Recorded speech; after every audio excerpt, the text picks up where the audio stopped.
Γεια σας, ονομάζομαι Σοκράτης Καραουστάς και θα σας παρουσιάσω το God of War στα πλαίσια του μαθήματος Τεχνολογία Ψυχαγωγικού Λογισμικού και Εικονική Κόσμη του Ζήτα Εξαμήνου.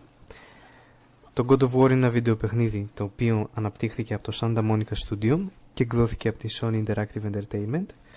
Κυκλοφόρησε το 2018 για το PlayStation 4 και είναι το 8ο παιχνίδι στη σειρά God of War, η συνέχεια του God of War 3 που βγήκε το 2010. Σε αντίθεση με τα προηγούμενα παιχνίδια, τα οποία βασίστηκαν κυρίως στην ελληνική μυθολογία, αυτό βασίζεται στην νορβηγική μυθολογία. Για πρώτη φορά στη σειρά υπάρχουν δύο πρωταγωνιστές, ο Κράτος, ο πρώην Έλληνας θεός του πολέμου, και ο νεαρός γιος του Ατρέας. Η υπόθεση αυτού του παιχνιδιού είναι η εξής. Μετά το θάνατο της δεύτερης συζύγου του Κράτους και τη μητέρα του Ατρέα, και οι δύο ταξιδεύουν μαζί για να εκπληρώσουν την ευχή της, η οποία είναι να σκορπιστεί η στάχτη της στην υψηλότερη κορυφή των 9 βασιλείων. Ο Κράτος έχει κρυμμένο το παρελθόν του από τον Ατρέα, ο οποίος δεν γνωρίζει και τη θεϊκή του φύση, και κατά τη διάρκεια του ταξιδιού τους συναντούν διάφορα τέρατα και θεούς του σκανδιναβικού κόσμου. Αυτό το God of War είναι διαφορετικό από τα προηγούμενα παιχνίδια, καθώς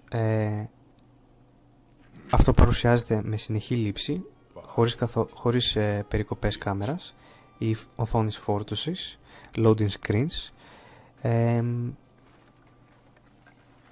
ενώ τα προηγούμενα ήταν σε σταθερή κινηματογραφική κάμερα, δυσδιάστατα. Καθ' όλη τη διάρκεια του παιχνιδιού, οι παίχτες μπορούν να πολεμήσουν διάφορους σκανδιναβικούς μυθολογικούς εχθρούς, σκοτεινά εξωτικά, πρέπει να απελευθερώσουν διάφορους φυλακισμένους δράκους. Ο παίχτης ελέγχει το χαρακτήρα Κράτος με συνδυαστικά στοιχεία μάχης και puzzle. Μια σημαντική αλλαγή είναι ότι ο Κράτος δεν έχει πλέον τις δίπλες αλυσίδες που έχει στα προηγούμενα παιχνίδια, αλλά χρησιμοποιεί ένα μαγικό τσεκούρι μάχης, το οποίο ονομάζεται Leviathan Axe, που έχει στοιχεία πάγου, το οποίο μπορεί να πεταχτεί στους εχθρούς και να το καλέσει μαγικά πίσω στο χέρι του. Μπορεί να παγώσει διάφορα αντικείμενα και εχθρούς για να μπορέσει να επιλύσει κάποιο puzzle. Ένα ακόμη όπλο καινούριο που έχει ο Κράτος είναι το Guardian Shield. Είναι ασπίδα που μπορεί να χρησιμοποιηθεί επιθετικά ή αμυντικά προς τους εχθρούς. Όπως και τα προηγούμενα παιχνίδια, υπάρχει ικανότητα Rage, που ονομάζεται Spartan Rage. Αυτή η ικανότητα έχει ένα μετρητή που γεμίζει σταδιακά κατά τη διάρκεια μιας μάχης. Με αυτή την ικανότητα ο Κράτος χρησιμοποιεί ισχυρές επιθέσεις με γυμνά χέρια, σε αντίθεση με τα όπλα, για να καταστρέψει τους εχθρούς του. Το παιχνίδι επίσης έχει στοιχεία role-playing, RPG.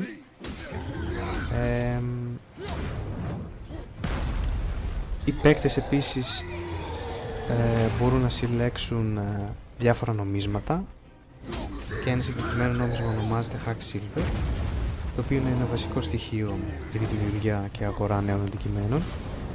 Τα Experience Points, XP, χρησιμοποιούνται για την εκμάθηση νέων δεξιοτήτων μάχης. Σε αυτόν τον κόσμο οι παίχτες μπορούν να βρουν διάφορα σεντούκια που περιέχουν τυχαία αντικείμενα, όπως μαγεία για βελτίωση πανοπλίας και όπλων, καθώς και το νόμισμα Hack Silver. Οι εχθροί πάνω από το κεφάλι τους έχουν μια μπάρα, η οποία είναι για την υγεία. Το χρώμα συμβολίζει τη δυσκολία του εχθρού. Το παιχνίδι αυτό παίζεται εξ ολοκλήρου ως Κράτος, αλλά υπάρχουν και στιγμές στο οποίο ο παίχτης μπορεί να ελέγξει παθητικά το γιο του, τον Ατρέα. Είναι ένα κουμπί αφιερωμένο στον Ατρέα, εξαρτάται από το περιβάλλον. Για παράδειγμα, ένας παίχτης χρηστεί βοήθεια, μπορεί να πατήσει το κουμπί για τον Ατρέα, και έτσι ο Ατρέας θα πυροβολήσει με τα βέλη του τον εχθρό. Δεν έχουν μεγάλη επίδραση στην υγεία του εχθρού, αλλά βοηθάει στην επίλυση puzzle και να ανακτήσει τις δυνάμεις του ο Κράτος. Επίσης ο Ατρέας κατά τη διάρκεια του παιχνιδιού αποκτά και αυτός νέες δεξιότητες και πανοπλίες.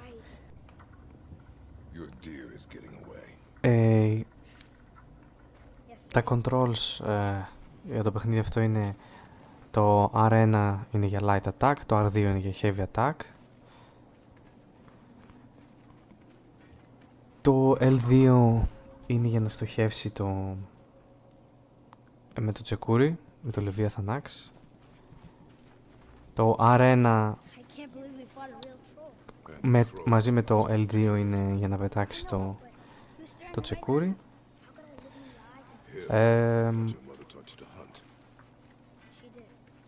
Το square, το τετράγωνο, είναι για να επικοινωνήσει με τον Ατρέα. Το L2 κάνει block. Το X, το κουμπί, μπλοκάρει τους εχθρούς. Το L3 spread. Το R3 κάνει lock. Και L3 μαζί με R3 είναι το Spartan Rage. Ευχαριστώ πολύ, γεια σας.